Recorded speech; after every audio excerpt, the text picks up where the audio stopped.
عموماً ہم بچپن میں بلکہ جوانی میں اور آج بھی ایک بات سنتے ہیں کہ جنوبی کوریا نے ہمارا پلان جو تھا وہ لیا اور اس پہ جا کے اس کو امپلیمنٹ کیا اور آج وہ کامیاب ہو گیا۔ یہ ایسی چیز ہے کہ جس کے بارے میں اکثر اوقات لوگ کہتے ہیں کہ پتہ نہیں یہ مار رہے ہیں، یہ کر رہے ہیں، وہ کر رہے ہیں، لیکن یہ تصدیقاً بات درست ہے کہ وہ پاکستان کا جو فرسٹ 5 ایئر پلان تھا محبوب الحق کا، وہ اس کو لے کے گئے تھے اور وہ وہاں جا کے اس کو امپلیمنٹ کیا تھا۔ کوریا کی تھوڑی سی 1 منٹ کی میں سٹڈی بتاتا ہوں کہ کوریا بنیادی طور پر پولیٹیکلی انسٹیبل ملک رہا ہے بہت عرصہ۔ آپ اندازہ کریں کہ 25 سال میں 19 وزیر اعظم تھے اس ملک کے اندر، 4 بڑے بڑے صوبے ہیں اور ان 4 صوبوں کے اندر اختلافات کا لیول یہ ہے کہ آپ تصور نہیں کر سکتے کہ ایک دوسرے کے جان کو پیاسے بنے ہوئے ہیں۔ اپنا ایک صدر جنرل پاک جو تھا وہ اس کو خود آرمی والوں نے قتل کیا، اور اس کے باوجود بھی وہاں ترقی کیوں ہو گئی؟ انہوں نے اپنے آئین کو 8 دفعہ ایسے تبدیل کیا جیسے ہم آج کل 26ویں 27ویں امینڈمنٹ کرتے ہیں، ویسے کرتے ہیں، تبدیلی کیسے ہوگی؟ ان لوگوں کے سیاستدانوں نے ایک سوچ لیا کہ ایک ہر معاشرے کا ایک سٹیل فریم ہوتا ہے، اور وہ سٹیل فریم وہ ہوتا ہے کہ جو لوگ سروسز ڈلیور کرتے ہیں ایڈمنسٹریٹو لیول کے اوپر، اور دنیا میں نہ سیاستدان یہ کام کرتا ہے، نہ فوج یہ کام کرتی ہے، نہ کوئی اور وہ کام کرتا ہے، وہ جو ایڈمنسٹریٹو مشینری ہے وہ یہ کام کرتی ہے، اور وہی جیسے چائنیز کہتے ہیں یہ ہمارے مینڈرنز ہیں،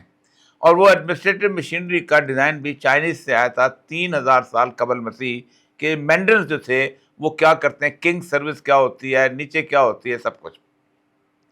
تو انہوں نے یہ کہا کہ 91 ان کا جو آرٹیکل تھا اس سے لے کے 97 تک اس میں ہم کوئی تبدیلی نہیں کریں گے، تاکہ ہمارے درمیان سیاستدان یوں جھولتے رہیں، فوجی جرنیل آگے صدر بنتا رہے، یہ کنٹینیوٹی کی علامت کے طور پر یہ اس کو لے کے چلتے رہیں جو ہم نے پلان نافذ کیا ہے۔ یہی وجہ ہے کہ ان کے ہاں اس معاملے کو انہوں نے ٹھیک رکھا یہاں تک۔ پاکستان کی بدقسمتی یہ ہے، اس وقت پاکستان کے تمام ادارے جتنے بھی اس وقت ہیں، ہمارا بیوروکریٹک ادارہ، ہمارا ایجوکیشن سسٹم کا ادارہ، ہمارا اور باقی سارے کے سارے ایک قسم کے کلیپس کر چکے ہوئے ہیں، اور ہم بمشکل تمام ایک قسم کے روٹین کی صورتحال گزار رہے ہیں۔ 1773 میں کارنوالیس نے یہ نظام بنایا تھا، اور 1773 میں ذوالفقار علی بھٹو نے اس نظام کی بربادی کا آغاز کیا تھا، اور اس نے چھیڑا تھا بجائے اس کے کہ نیک نیتی کے ساتھ، جیسے کارنوالیس نے اس کو بنایا تھا وہ بھی نیک نیتی سے کرتا تو آج ملک کے حالات بہت بہتر ہوتے۔ کارنوالیس کو اس لیے کہا گیا تھا کہ بھیجا گیا تھا انڈیا کے اندر کہ ایسٹ انڈیا کمپنی میں کرپشن بہت ہو گئی ہے اور ہم نقصان ہو رہا ہے۔ جو لوگ دار چینی 1 کلو لے کے آتے ہیں، اس وقت تو من ہوتا تھا 1 کلو لے کے آتے ہیں، وہ 2 کلو اپنی بھی لے کے آتے ہیں، اور وہ یہاں پر آ کے اس جگہ پہ بیچتے ہیں، اس لیے کمپنی کا فائدہ کوئی نہیں ہوتا، ان کے اپنے کاروبار چمک اٹھتے ہیں۔ تو اس نے کہا تھا کہ میں یہاں پر ایک نظام بناتا ہوں، اگر اس نظام کے تحت اس ملک کو میں ٹھیک طرح نہ چلا سکا تو میری جائیداد وہاں پر موجود ہے، وہ بیچ کے اپنا نقصان پورا کر لینا۔ تو اس نے 2 پابندیاں لگائی تھی۔ اس نے کہا تھا کہ یہاں پر جو بندہ بھی سروس میں ہو، کومینٹی سروس کا رول بنایا تھا اس نے، تو اپنے کسی رشتہ دار کو اس میں ملازم نہیں رکھ سکے گا۔ دوسرا اس نے کہا تھا میں تمہاری تنخواہیں اس لیول پہ بڑھا دیتا ہوں کہ تمہیں کاروبار کرنے کی اجازت نہیں ہوگی، مکمل طور پہ بند۔ اور 1773 سے لے کے 1947 تک انگریز نے کچھ کہہ دیں، وہ جمہوریت کے خلاف کہہ دیں، اس کو کہہ دیں وہ غاصب تھا، رول آف لا تھا جس کے تحت انہوں نے اس ملک کو گورن کیا، اور آپ اندازہ کریں کہ ان کی حکومت جو تھی اسٹیبلائز تھی۔ یہ ہم کہتے ہیں بڑی موومنٹ چل رہی تھی، سب کچھ، یہ بالکل ایسے ہی ہے کہ جیسے ہم کہتے تھے انقلاب ہم نے لے کے آئے، آزادی ہم نے، نہیں، ایسا نہیں تھا۔ وہ ہٹلر کی فورسز اور انٹرنیشنل سسٹم جو تھا 1944 کا جو بٹن ووڈ کا تھا اس کی وجہ سے آیا تھا، ورنہ جلوس جلاس نکلتے رہنے تھے، لوگوں نے کالا پانی جاتے رہنا تھا۔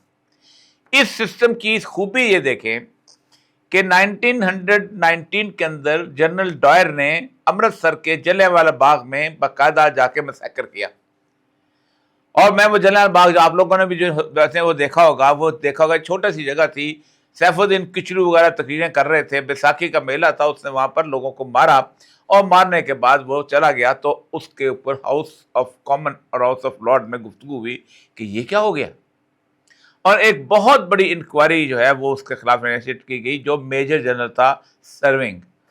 اور اس نے کہا کہ میں حکومت کی دھاک بٹھانے کے لیے ریٹ اسٹیبلش کرنے کے لیے کرنا چاہتا ہوں، لیکن انہوں نے کہا تمہیں اس کی ضرورت نہیں تھی، اور اس میجر جنرل ڈائر کو انہوں نے باقاعدہ سزا سنائی، اس کو آرمی کی نوکری سے نکال دیا گیا اور پابندی لگائی گئی کہ آئندہ کوئی شخص اس کو نوکری نہیں دے گا۔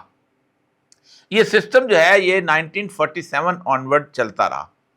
اور اس 47 کے اندر جو کبھی یادداشتیں پڑھیں لوگوں کی جو اس زمانے کے ہیں، تو ہمارے پاس 3 فیکٹریاں تھیں اس ملک کے اندر، لیکن ایک پاکستان ایک ایگزامپل کے طور پر اٹھا کہ کیسے انڈسٹریل ڈیولپمنٹ کی جاتی ہے۔ کوئی فوجی مارشل لا نہیں تھا، کچھ نہیں تھا، یہی لوگ تھے جو الیکٹ ہو کے آئے تھے۔ آپ جی ڈی پی اٹھا لے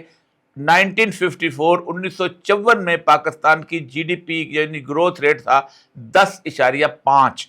یہ پاکستان نہیں، بر صغیر پاک و ہند کے، انڈیا پاکستان دونوں میں کبھی یہ مقام اچیو نہیں کیا۔ 50s کے اندر ہماری پی آئی اے آئی تھی اور وہ دنیا کی شاندار قسم کی ایئر لائن سمجھی جاتی تھی۔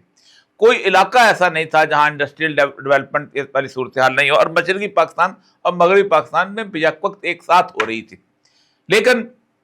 58 کے ماشاء اللہ کے بعد اس کو بہرحال کسی حد تک وہ یہ تھا کہ ہمارے ہاں ایک تصور آ گیا تھا کہ ہم بہت کمال کے لوگ ہیں مغربی پاکستان والے، تو پہلا جو 5 ایئر پلان تھا اس کے اندر مشرقی پاکستان جو 56% تھا اس کا شیئر تھا 23%۔ دوسرا 5 ایئر پلان جو تھا اس کے اندر مشرقی پاکستان کا شیئر تھا 28%۔ تیسرا 5 ایئر پلان جو کہ 1970 میں بنا ہے اس کے اندر 32% لے آیا، لیکن انہوں نے کہا اللہ حافظ، ہم جا رہے ہیں، ہم یہ 32% والے چکر میں نہیں رہتے، تم ہمیں اپنے ساتھ سمجھتے نہیں۔ اس کے بعد آئے تھے ذوالفقار علی بھٹو۔ ذوالفقار علی بھٹو نے پاکستان کی سول سروس کو اپنا غلام، اپنا مطیع اور پوری ایڈمنسٹریشن مشینری کو اپنے زیر تابع کرنے کے لیے انہوں نے 1973 کی ریفارمز لے کے آئی تھیں، اور کارنویلس کی 1773 کی ریفارمز جو ہیں وہ ختم کرتی تھیں۔ اس دن سے لے کے آج تک اگر کوئی بائی چوائس غیرت مند کھڑا ہوتا ہے اور اپنی نوکری کو داؤ پہ لگاتا ہے اور اس کے بعد کہتا ہے کہ میں فائر نہیں کروں گا، وہ کہتا ہے میں کرپشن تمہاری نہیں کروں گا، میں تمہارے، تو وہ اس کا چوائس ہے، اور اس کے لیے تلوار اس کی لٹکتی ہوئی ہے، کیونکہ اس کے بارے میں ایک لفظ لکھا ہوا ہے he is in the service at the sweet will of the president of Pakistan. مجھے جو لیٹر ملا تھا اس کے اندر یہی لکھا ہوا تھا کہ آپ جو ہیں وہ بنیادی طور پر پاکستان کے صدر پاکستان کی اس خواہش کے اوپر یہاں پر نوکری کر رہے ہیں، اور جب چاہے گا وہ آپ کو نکال دے گا، اور وہ جو انگریز نے کانسٹیٹیوشنل گارنٹیز رکھی ہوئی تھی وہ ختم ہو گئے۔ پاکستان کے اندر جرنیل اقتدار میں آئے یا سیاستدان فائل پڑھنا نہیں جانتا، آخر وقت تک چلا جاتا ہے۔ ہم نے دیکھا ہے جتنی فائلیں، چند ایک لوگ جو ہیں، عابدہ حسین کبھی پڑھ لی کسی نے، یا مشاہد حسین تھوڑا علم، اس کو بھی انٹریکیسیز کا نہیں پتا ہوتا کہ یہ بیوروکریٹک سسٹم کے اندر یہ کیا چیز ہے۔ جرنیلوں کو 5 سے 7 سال لگتے ہیں کہیں آ کے سمجھنے کے لیے، لیکن پاکستان کی ساری خرابیاں، ساری کی ساری کرپشن کی صورتحال، سارے کے سارے راستے جو دکھانا کرپشن کے، اور اس کے لیے ایک باقاعدہ جیسے کہتے ہیں نا باقاعدہ تیار کر کے حلوے کی طرح کرپشن کو رکھنا، وہ پاکستان کی بیوروکریسی کا ہوتا ہے۔ اور وہ پاکستان کی بیوروکریسی جو ہے وہ ان اشاروں پہ چلتی ہے کہ جن اشاروں کے اوپر وہ اپنا حکمران چاہتے ہیں۔ یہ 73 سے آنورڈ چلتا چلتا 2022 تک رہا ہے۔ 2022 کے بعد ایک بڑی خوفناک چیز آئی ہے کہ جو پاکستان میں اس سے پہلے نہیں تھی، وہ یہ تھی کہ ایک ڈپٹی کمشنر کے سر کے اوپر ایک ISI کا بندہ آ کے کھڑا ہو جاتا ہے کہ تم دیکھو کہ کرتے ہو کہ نہیں کرتے، ہم نے یہ سوچ لیا کہ یہ کرنا ہے، ہم نے یہ سوچ لیا کہ اس طرح کا ہونا چاہیے۔ پھر اس کے بعد یہ ہوا کہ 1977 کے بعد سٹاف کالج کے اندر بہت زبردست قسم کی انٹلیکچوئل ایکسرسائزیں شروع ہوئی، ہم بھی اس کے اندر جاتے تھے، گفتگو کرتے تھے۔ اس کے اندر یہ ہوا تھا کہ جو پاکستان کے آرمی کے آفیسرز ہیں، these are the future leaders of the world, تو ہم نے اس ملک کو تبدیل کیسے کرنا ہے، ہم نے اس ملک کو بدلنا کیسے ہے۔ اور اس کے آپ جا کے کبھی لائبریری دیکھ لیں تو آپ کو تھیسس کی تھیسس مل جائیں گے، اور ہر بندے نے باقاعدہ مختلف قسم کے حساب سے کیا، جن کا ایک لمحے کا بھی تجربہ نہیں تھا سول سروس کا یا عوام کا. میں آپ کو مثال، ایک اپنی ذاتی مثال آپ کو بتا سکتا ہوں کہ 1999 میں جب مشرف نے اقتدار حاصل کیا تو انہوں نے مانیٹرنگ ٹیمیں بنائی تھیں، اور مانیٹرنگ ٹیمیں جو تھیں وہ ایک ایک کرنل پہ مشتمل تھی، وہ ہر ضلع کو مانیٹر کرتے تھے. تو ایک جو بلوچستان میں کور کمانڈر صاحب نے کہا کہ آپ ان کو ذرا سا ریونیو بتا دیں کہ ریونیو کیا ہوتا ہے، یہ جو پٹوارہ کا کام، یہ جو قانون گو کا. تو میں 2 گھنٹے مجھے دیے گئے، میں نے 2 گھنٹے لگا کے وہ سارے کا سارا کام جو ہے وہ کر دیا. ٹھیک، اب اس 2 گھنٹے کے بعد انہوں نے کہا آئیے ہم ایک کپ آف کافی پی لیں گے، میرے ساتھ بیٹھتے ہیں. میں بیٹھ گیا.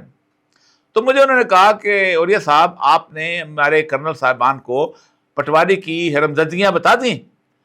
تو میں نے کہا کہ میں 22 سال نوکری کر چکا ہوں، مجھے خود پوری طرح سمجھ نہیں آئی. آپ کہتے ہیں میں دو گھنٹے کے اندر ان کو سمجھا دوں گا.